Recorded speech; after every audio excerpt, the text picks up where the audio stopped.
Assalamualaikum warahmatullahi wabarakatuh. Waalaikumsalam warahmatullahi wabarakatuh. Perkenalkan Ibu, nama saya Mariati Nuraida dari SDN Kembangan Utara 09, calon guru penggerak angkatan 8. Terima kasih Ibu Rista Hapsati Muspaha Sadisa yang Kepala Sekolah SDN Kembangan Utara 010 yang telah meluangkan waktunya untuk saya dalam mewawancarai dilema etika atau bujukan moral. Ibu, pertanyaan yang pertama, selama ini bagaimana Ibu dapat mengidentifikasi kasus-kasus yang merupakan dilema etika atau bujukan moral? Ya, terima kasih Bu Mariati. Mudah-mudahan nanti apa yang akan saya jelaskan bisa bermanfaat dan juga bisa diunggulkan jika memang nanti Bu Mariati menjadi seperti saya. Ini satu pertanyaan yang bagus yang bisa kita kaji sebelum kita lihat apa saja cara mengidentifikasi kasus. Pertama, kita harus tahu dulu apa artinya dilema etika. Dilema etika itu adalah situasi seseorang dihadapkan oleh suatu permasalahan untuk memilih namun secara moral bertentangan. Itu berarti dilema. Sedangkan bujukan moral adalah dihadapkan ada suatu permasalahan benar atau salah dalam bersikap. Nah, sekarang kita coba membahas dulu tentang dilema etika. Adapun prinsip dari kasus ya yang sifatnya dilema etika, pertama ya prinsipnya ya melakukan demi kebaikan orang lain. Ya. Kedua, menjunjung tinggi prinsip-prinsip atau nilai-nilai positif atau kebaikan. Ketiga, melakukan apa yang diharapkan orang lain dan dilakukan untuk diri kita sendiri. Itu 3 hal yang menjadi prinsip ketika kita menghadapi kasus yang bersifat dilema etika. Lalu untuk memecahkan suatu permasalahan dari dilema etika, kita punya resolusi.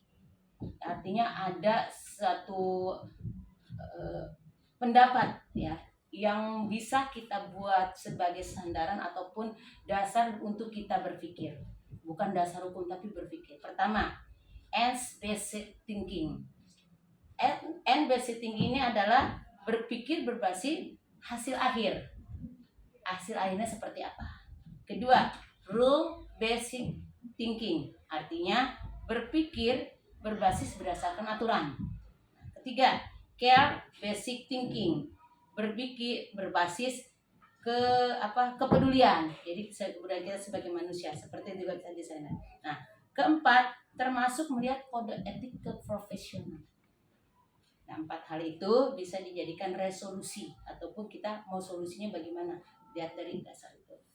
Berikutnya langkah-langkah yang perlu diperhatikan dalam menghadapi kasus dilema etika. Pertama, mengenali adakah nilai-nilai yang bertentangan dalam situasi mengarah ke dilema etika atau bujukan moral. Jadi kita lihat dulu permasalahan itu mengarah ke situ. Kedua, siapa yang terlibat dalam permasalahan tersebut. Ketiga, kumpulkan fakta-fakta yang relevan. Keempat, berbicara dengan orang yang mampu memberikan pendapat, saran, ide yang memberikan solusi yang terbaik. Lalu opsi apa yang kita harus pikirkan ketika mendapatkan permasalahan yang sifatnya dilema etika? Pertama, apakah ada cara untuk kompromi dalam situasi tersebut? Satu. Kedua, menentukan solusi apabila ada beberapa opsi. Ketiga, penjelasan dengan cara kreatif berpikir kita dalam menyelesaikan masalah tersebut. Jadi dituntut kreatif kita berpikir ketika kita dihadapkan oleh dilema itu karena tidak ada pelajarannya. Lalu selanjutnya adalah keenam, berbicara dengan yang bersangkutan apabila ini sifatnya individu. Ya, kita bisa secara ataupun berkomunikasi secara langsung agar terjaga privasinya. Ya, kalau kita bicara depan umum ya takutnya tersinggung, ya, atau merasa tidak dihargai, atau merasa tidak dihormati. Hal-hal tersebut itulah yang harus kita jaga. Jangan sampai orang yang memang terkena dilema etika ini menjadi bulan-bulanan orang lain. Lalu berikutnya keputusan, langkah-langkahnya ya, ketujuh. Dibutuhkan keberanian secara moral. Karena dilema etika ini kadang-kadang bertentangan dengan moral. Ya. Untuk mengambil atau menentukan keputusan yang tepat. Jadi harus ada itu, kita harus berani. Dengan resiko apapun, ya sebatas masih dalam keadaan standar. Lalu 8. Tujuan mengambil keputusan agar tersolusikan permasalahan yang sifatnya dilema etika atau rujukan moral dengan tepat tanpa menyinggung, menyakiti, ataupun tidak menghormati, ataupun tidak menjaga privasi. Itu inti itu. Ya. Lalu sekarang setelah kita ambil semua itu keputusan, direfleksi. Jadi keputusan itu direfleksi lagi, ya, yang telah ditentukan tuh. Namun tetap dikaji untuk digunakan lagi terhadap kasus-kasus yang selanjutnya atau berikutnya. Mungkin ada kasus yang memang hampir mirip ataupun agak mirip ataupun bisa diambil dari yang sudah pernah kita tetapkan. Jika jika keputusan itu sesuai dan layak. Jadi kalau keputusan itu sesuai dan layak, silakan digunakan lagi. Kita refleksi. Selain itu, dari beberapa ketentuan yang atau keputusan itu kan, ambil pelajarannya dari kasus-kasus tersebut untuk dijadikan bahan mungkin tindak lanjut kita selanjutnya atau sikap-sikap kita selanjutnya. Ya, sekarang selanjutnya. Sekarang tadi yang A tuh ya. B. Mengidentifikasi kasus-kasus dilema atau bujukan. Kita identifikasi. Ini kita udah masuk ke permasalahan. Kalau tadi kan langkah-langkah kita untuk bagaimana mengambil suatu keputusan. Sekarang bagaimana kita mengidentifikasi? Pertama, analisis kasus dengan cermat. Identifikasi kasus dengan pertanyaan dan pernyataan yang kita buat sesuai norma yang standar yang berlaku. Jadi ketika kita mendapatkan kasus itu, kita buat pernyataan, lalu buat pertanyaan. Kenapa? Jadi ini ada dasar kita untuk berpikir. Nah itu yang namanya yang tadi berpikir secara kreatif. Lalu membuat fakta yang relevan dengan kasus tersebut. Jadi faktanya apa? Terus apa yang bisa kita gunakan? Apa yang bisa kita jadikan sandaran? Apa juga yang bisa kita buat untuk menjadikan solusi? Tapi dengan catatan yang 3 hal tadi.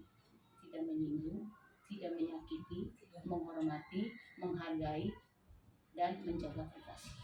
Itu 5 itu. Lalu IDB itu terkait kepentingan. Ini ada kepentingan nggak? Kan biasanya ya pemangku jabatan atau ya ada sahabat. Itu kan yang harus kita sebagai manusia ya ada toleransinya, ada tenggang rasanya. Untuk bukan berarti kita membela, tapi mencarikan solusi yang terbaik. Sekarang opsinya ini. Ya betul. Opsi apa saja dalam kasus tersebut? Sekarang pertama, buat daftar tindakan. Jadi setelah kita kan udah tuh tadi itu tindakan apa atau strategi. Ya. Kedua, alternatif opsi penyelesaian. Kira-kira ini misalnya dengan apa, ini dengan cara. Tapi tetap berpegang pada 5. Tidak menyinggung, tidak menyakiti, menghormati, jaga privasi. Nah, satu lagi. Ya. Terus hal-hal yang dapat menyelesaikan konflik itu apa? Yang kira-kira ya bisa akhirnya konflik ini akhirnya terjadi penyelesaian yang memang benar-benar diharapkan lebih tepat dan lebih baik. Hal yang perlu diperhatikan. 1. pertimbangkan opsi terbaik berdasarkan nilai inti, yaitu aturan, etika, estetika, moral, dan agama. Itu yang perlu diperhatikan. Lanjutnya, ini langkah yang keenam untuk insentifnya ya, perhatian. Apa yang mendukung dan membenarkan pilihan Anda? Karena apa yang mendukung? Itu ketika kita mendapatkan sudah masukan-masukan semuanya, berikan alasan yang jelas, logis, tepat untuk mendukung pilihan keputusan kita. Kenapa? Kalau alasannya tidak logis, asal asal bunyi, asbun, itu akan tidak menguatkan keputusan yang kita mau ambil. Lalu berapa hal yang perlu diperhatikan dalam menghadapi kasus nih, dilema etika? Ya, satu, ini karena saya bekerja kayak begini gitu, menganalisis kasus dengan cermat, berkaca pada pengalaman, pengetahuan, dan kemampuan yang kita punya. Lalu review pandangan, ya, jadi pandangan kita jangan sempit dalam suatu permasalahan. Terus review pandangan, aturan, sikap, perilaku profesional yang diharapkan. Pasti itu dalam itu ada ketika kita memutuskan suatu permasalahan yang sifatnya dilema etika. Lalu mengacu pada aturan. Ya, kalau itu memang sesuai, masih ada aturannya. Lalu mempercayai insting. Biasa insting juga kita itu main. Aduh, ini gimana gitu. Biasa insting kita bisa tepat. Lalu berbicara dengan bahasa apabila sifatnya individu. Lalu jika sifat umum, berbicara kepada orang terkait untuk ditentukan solusi. Jadi diajak diskusi untuk menjadi pemecahan permasalahan. Dan kalau bisa kitanya jangan diktator, jangan, kita demokrasi aja, tapi juga jangan laissez faire atau masa bodoh, jangan. Tetap kita demokrasi tapi elegan, namun keputusannya bisa membuat kenyamanan, enggak insecure, enggak. Terus mengkondusifkan situasi tersebut ketika ada dilema etika. Nah, berikutnya loyalitas. Namun yang terkait kan apakah ini pemangku jabat, kita punya loyalitas, namun jangan mengorbankan orang lain, ya, baik individu maupun kelompok, jangan dikorbankan, biar mereka nyaman. Selanjutnya, berkomunikasi secara terhormat agar tak menyinggung pihak lain. Nah, ini lagi tak ada yang dirugikan. Gitu ya Bu ya. Nah, terakhir saya ada keputusan semua orang merasa nyaman dengan solusi yang ditentukan. Sekarang terakhir dengan bujukan moral. Nah, ini yang bujukan moral yang kadang-kadang agak berat. Kalau kita punya prinsip yang mungkin tidak ngajak. Kalau bujukan moral, ketika terdapat bujukan moral, pertama sekali kita punya prinsip dasar yang bisa dipakai adalah rule basic thinking. Artinya berdasarkan aturan yang ada. Itu kalau udah beralih dengan bujukan moral. Ya. Bagaimana langkah-langkahnya? Langkah identifikasinya. Pertama, lihat aturan yang sesuai dengan permasalahan tersebut. Ya. Aturan ada nggak yang sesuai nih dengan permasalahan bujukan rayuan? Bujukan moral. Terus kaji berdasarkan rule basic thinking. Nanti berdasarkan aturan tersebut kita cari aturannya pasal berapa, nomor berapa, sekian. Artinya kita punya sandaran. Lalu lihat permasalahan atau identifikasi dengan fakta-fakta yang realita yang ada. Jadi dengan realita yang ada kita kumpulin juga. Kenapa? Sebagai nanti compare ataupun perbandingan. Oh, ini permasalahan begini. Oh, ternyata di hukum, di aturan begini. Ternyata di lapangan seperti ini. Nah, itu nanti jadi compare.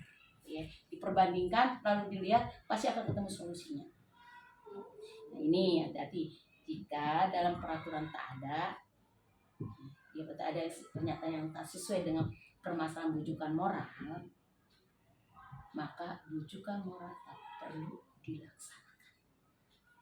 Jika tidak ada yang sesuai, artinya kita udah kumpulin fakta segala, tapi kita tidak menemukan apa sih solusinya, tidak menemukan ibarat jalan tengah yang buat nyaman, itu juga jangan, karena itu akan membuat permasalahan baru. Jika dalam aturan yang ditentukan ada pernyataan dan penjelasannya, maka dilaksanakan dengan sesuai yang tepat sasaran. Jangan, wah ini ada, jebret aja, ternyata itu tidak sesuai. Itu pun akan membuat orang tidak nyaman. Namun, jika bujukan moral ini terkait dengan kemanusiaan, nih yang terkadang kita antara tega dengan tidak tega, ya, maka dipertimbangkan dengan penuh kebijakan yang tepat, sehingga terus. Jadi yang keluar adalah bukan aturan lagi, jadi aturan ada tapi kebijakan kita. Biasanya kebijakan inilah yang terkadang yang jangan, memang kalau yang tidak, yang pro mendukung kebijakan kita, tapi yang kontra akan melawan kebijakan kita. Ya mungkin untuk pertanyaan nomor 1 cukup. Mungkin ada lagi yang... Baik Ibu, selanjutnya pertanyaan yang kedua.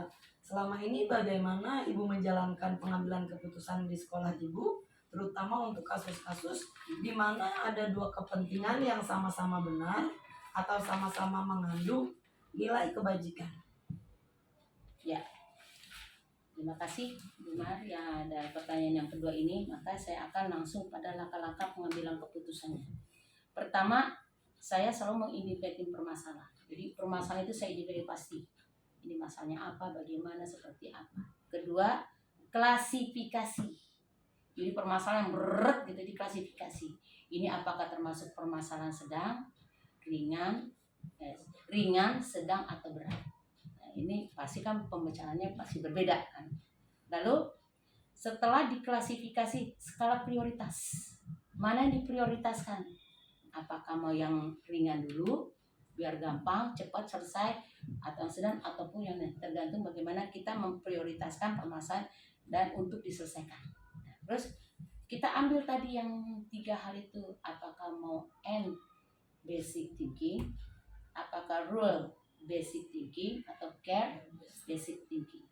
Itu saya tapi selalu menggunakan, kalau dalam hal ini selalu menggunakan rule basic thinking, karena tetap kita bersandar pada aturan yang ada.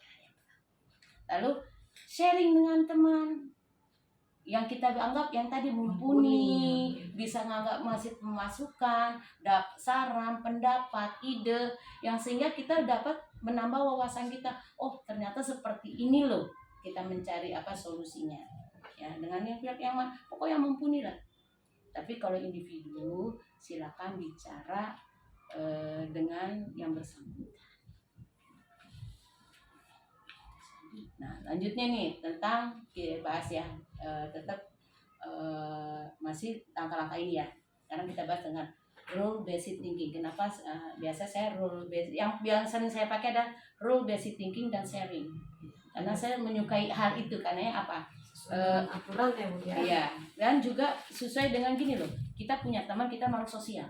Karena makhluk sosial itu tidak mungkin kita berdiri sendiri. Nah, sekarang pertama ya, berdasarkan rule based thinking, lihat apakah keputusan yang diambil ada dasar hukum itu. Kedua, jika ada identifikasi masalah. 3, klasifikasi permasalahan, caranya baik buruk, benar salah, layak tak layak, akankah berlanjut. Lalu skala prioritas dari identifikasi dan klasifikasi permasalahan dengan penjelasan yang logis, tetap sesuai nilai, etika, estetika, moral, dan itu. Lalu kalau kita sudah mengumpulkan semuanya, tetap diskusikan. Cuma diskusikan yang di ini biasanya kalau kita sudahnya dengan teman sejawat, yang kita kira-kira enaknya diajak bernyanyi. Terus kalau saya kepala sekolah kan berarti dengan wakasek. Pertama dengan teman sejawat, dengan teman-teman kepala sekolah. Tapi teman kepala sekolah yang memang bisa memberikan saya pendapat. Nanti pendapat, saran, ide dan segala macam berdasarkan pengalaman mereka. Kedua, dengan wakasek tetap kita hargai pendapatnya dia, ya, karena dia ditujukan berarti mendampingi kita. Lalu dengan bendahara boleh, ya, dengan guru senior perlu perlu juga dengan operator yang memang mumpuni, kita ajak ngobrol enak, dia punya pengalaman berdasarkan apa yang mereka ketahui dan juga terkait dengan kasus yang kita ada. Lalu boleh juga dengan komite atau koras jika memang. Lalu apa yang kita lakukan setelah itu? Dari hasil diskusi tersebut dikaji solusi yang terbaik dengan tetap bersandarnya pada nilai-nilai, norma-norma hukum, etika, estetika, aturan berlaku terutama terhadap agama. Lalu tentukan keputusan disertai solusi yang tepat. Itu untuk yang nomor 2 ya. Mungkin hanya itu yang bisa saya jabarkan terkait dengan pertanyaan nomor 2. Baik Ibu, pertanyaan selanjutnya. Langkah-langkah atau prosedur seperti apa yang biasa Ibu lakukan selama ini dalam mengambil keputusan dalam kasus dilema etika atau bujukan moral? Nah, kayak sepertinya nih saya akan berulang-ulang mengatakan saya selalu berdasarkan aturan yang berlaku. Aturan yang Itu pasal beraturan. Saya selalu permasalahan yang ada selalu rule basic tinggi itu penting nomor 1. Karena kalau yang lain-lain aturannya itu paling kita lihat akhirnya apa atau bagaimana kemudian kita apabila aturannya sudah ada. Yang penting aturan. Tetap identifikasi masalah, klasifikasi masalah, sharing dengan orang yang mumpuni, dibicara dengan wasita, tentukan posisi yang tepat. Itu tetap saya pakai dalam mengambilan keputusan. Ya karena apa? Dengan catatan itu kalau saya 1 tidak menyinggung perasaan, menghormati, jaga privasi, kebersamaan, kekuatan itu yang utama bagi saya. Mungkin itu langkah-langkahnya yang 4. Pertanyaan selanjutnya, hal-hal apa saja yang selama ini Ibu anggap efektif dalam pengambilan keputusan pada kasus-kasus dilema etika? Yang efektif adalah melihat basic thinking, tetap aturan. Itu yang berlaku. pertama, aturan yang berlaku. Kenapa? Ketika kita berpijak pada aturan yang berlaku, ya itu biasanya semua keputusan akan nyaman. Kenapa? Kita menjalankan sesuai prosedur. Jadi tidak ada yang akhirnya menggugat kita, nggak ada yang kontrak. Kenapa? Jelas aturannya. Sesuai aturan. Lalu apalagi? Yaitu tetap saya selalu sharing dengan orang yang mumpuni. Karena kita ini manusia memecahkan masalah, nggak mungkin kita pikirkan sendiri, pasti butuh orang lain. Gitu. Bukan berarti kita mencari inian ya, beneran tidak. Tapi memang terkadang ada teman yang punya pengalaman melebihi kita, itu yang patut kita. Lalu ya tadi pokoknya kembali jika sifatnya pribadi harus bicarakan dengan yang bersangkutan. Nah, tentukan sesuatu yang tepat. Sepertinya hal itu ya sama dengan jawaban yang dari nomor 1. Kenapa? Memang kita berdasarkan itu untuk mengambilkan keputusan. Baik. Pertanyaan selanjutnya Ibu, hal-hal apa saja yang selama ini merupakan tantangan dalam pengambilan keputusan pada kasus-kasus dilema etika? Nah, ini dia nih. 1. Hal yang selama ini merupakan tantangan saya ya. Pertama, apabila dilema etika dan bujukan tersebut akan menjauhkan dari kebaikan, persaudaraan, kekeluargaan, kebersamaan, silaturahim dan persatuan. Itu 1. Apabila ya. Kedua, menyebabkan menurunnya kinerja. Ketiga, jika terkait individu, ini individu yang bermasalah sulit diarahkan, sulit dibimbing, dan agak lamban dalam memahami permasalahan. Itu kendala saya. Yang lainnya mah tidak ada masalah bagi saya, tapi ini yang jadi masalah. Apalagi kalau udah berkaitan permasalahan masalahnya terkait pemangku kepentingan dan juga kelompok itu juga ada. Pertanyaan selanjutnya Ibu, apakah Ibu memiliki sebuah tata cara atau jadwal tertentu dalam sebuah penyelesaian kasus dilema etika? Apakah Anda langsung menyelesaikan di tempat atau memiliki sebuah jadwal untuk menyelesaikannya? Nah, kalau untuk nomor apakah itu tata cara? Iya, karena kita kan setiap bulan ada pembinaan dengan melalui rapat setiap hari. Jadi ada pembinaan secara umum, rutin. Nah, kedua supervisi pegawai. Nah, Ketiga, jika ada pegawai yang punya masalah, nah kita panggil, ada pembinaan secara khusus. Ya, artinya ada. Lalu bagaimana pemecahannya? Apakah langsung atau tidak? Lihat permasalahannya, lihat situasinya. Lalu lihat juga ke tingkat permasalahannya. Jika permasalahan memang harus segera dan waktu itu harus diputuskan, ya diputuskan pada saat itu juga. Nah, kalau memang tidak, ya kita pikirkan dulu langkah-langkahnya apa. Ya seperti tadi kita lihat dulu permasalahannya, kita lihat klasifikasi dan seterusnya, sehingga kita bisa tahu bagaimana kapan diselesaikannya. Biasanya ya tergantung permasalahannya, apakah memang itu urgensi. Kalau urgensi kan harus segera. Ya itu. Kalau menurut saya seperti itu gitu ya. Jadi, Baik Ibu. Pertanyaan selanjutnya, adakah seorang atau faktor-faktor apa yang selama ini mempermudah atau membantu Ibu dalam pengambilan keputusan dalam kasus-kasus dilema etika? oh sudah pasti itu, nggak mungkin nggak pasti, karena saya tidak percaya orang itu memecahkan sendiri, itu nggak mungkin.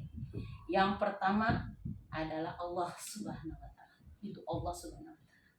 Ya, karena melalui Allah lah mungkin diturunkan ke mulut kita, ke telinga kita, ke tangan kita, ke hati kita, ke kepala kita, untuk mengucapkan atau menyampaikan apa yang ingin kita putuskan. Kedua, rekan sejawat, tetap saya hargai rekan sejawat. Ketiga, guru yang mumpuni seperti wakil kepala sekolah, bendahara, guru senior, guru cerdas yang dalam berpikir, guru-guru kelas lainnya yang memang kita bisa mumpuni membantu kita. Juga operator, mungkin juga penjaga sekolah kalau memang dia punya pendapat, karena tidak menutup kemungkinan mereka juga punya pengalaman. Nggak ada salahnya kita bertanya kepada mereka. Kenapa? Kita jangan takut berbicara ataupun merasa rendah kalau kita berbicara dengan orang yang itu salah dalam pemikiran saya.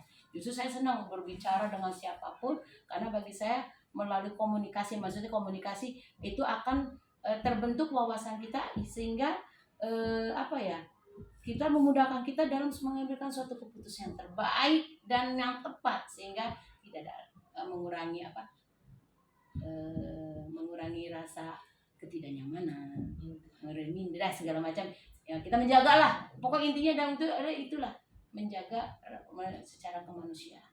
Iya, jadi dalam pengambilan keputusan yang Ibu lakukan itu, Ibu melibatkan berbagai stakeholder dalam pengambilan keputusan, kemudian baru Ibu memutuskan keputusan yang diambil. Itu. Baik, pertanyaan terakhir Ibu dari saya, dari semua hal yang telah disampaikan, pembelajaran apa yang dapat Ibu petik dari pengalaman Ibu dalam pengambilan keputusan dilema etika? Ya, terima kasih Bu Mar. Ya, adapun pembelajaran yang dapat saya petik dari pengalaman Anda mengambil keputusan yang sifatnya itu ada: pertama, dapat menentukan keputusan atau kebijakan yang tepat tanpa mendiskriminasi seindividu atau kelompok. B, dapat menghargai dan menghormati pendapat atau ide orang lain. C, dapat melakukan kebaikan demi orang lain secara kemanusiaan. Lalu menjunjung tinggi prinsip-prinsip atau nilai-nilai yang normatif dan etika. Nah, dari keputusan tersebut dapat mempererat kekeluargaan, kebersamaan, persatuan dengan yang lebih baik dan solid. Nah, itu yang saya ambil dari pembelajaran mengambil keputusan secara dilema etika. Baik, Bu Mariati. Baik Ibu, subhanallah, hari ini saya mendapatkan ilmu yang sangat banyak dan bermanfaat buat saya. Mungkin kedepannya akan menjadikan sebuah pelajaran yang bisa saya petik dan saya ambil dari informasi-informasi yang Ibu berikan kepada saya dalam wawancara hari ini. Terima kasih banyak. Semoga bermanfaat ya Bu Mariati. Dan ingat, ketika kita sudah menjadi orang yang mempunyai satu tingkat kedudukan dengan sahabat kita, jangan lupa kita ini bukan apa-apa. Kita ini bukan siapa-siapa. Kita ini bukan orang yang hebat tanpa orang yang di sekeliling kita. Dan amanah tetap dijalankan. Oke. Baik Ibu Rista, terima kasih atas waktunya sudah meluangkan waktu untuk saya di pagi hari ini. Semoga ilmu yang Ibu berikan bisa bermanfaat terutama buat diri saya pribadi dan insya Allah bagi teman-teman sejawat nanti akan saya tularkan ilmu yang saya dapatkan dari wawancara selama ini. Terima kasih Bu Rista atas waktunya. Amin. Assalamualaikum warahmatullahi wabarakatuh. Waalaikumsalam warahmatullahi wabarakatuh.